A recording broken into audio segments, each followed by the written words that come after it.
This tutorial video is going to demonstrate how to rename percentages as decimals.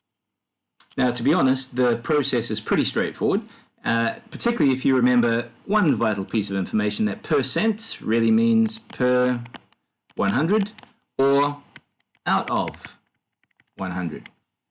So here's how we can go about this process. 42%. So what that means is, bearing this in mind, of course, that it's 42 out of 100.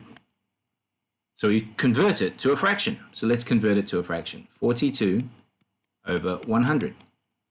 And now we just do what this says as an equation. This really says, we'll go back here again, this really says 42, this fraction bar means divided by 100. So we'll treat 42 as if it's a whole number. And that means we need a decimal point because we're going to be converting to a decimal. So let's put it in. The decimal point in a whole number will always be after the units place value. So it goes after that last digit there. And then we're going to divide. And we're going to divide by 100.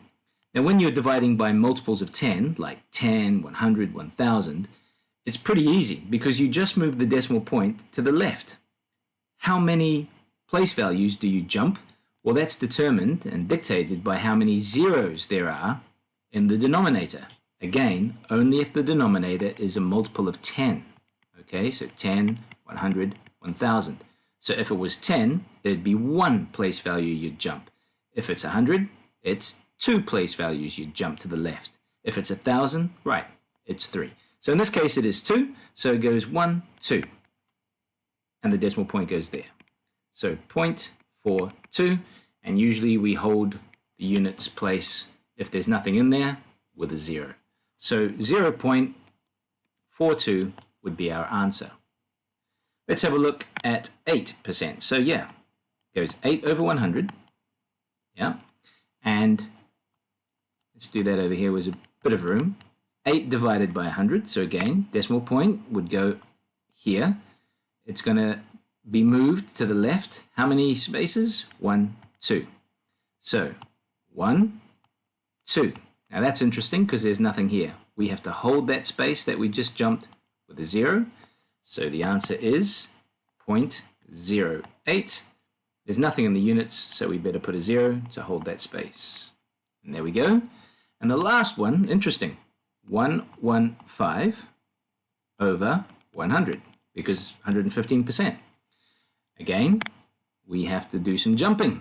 So 115 over 100. We'll put in our decimal point. We know where it is. It goes at the end because we can't. It's not in there. It's a whole number. It's going to move to the left. 1, 2. So 1, 2. And so the decimal becomes 1.15. Finished. So that's how you can rename percentages as decimals. You turn it into a fraction, and then you divide the numerator by the denominator. That's it for now.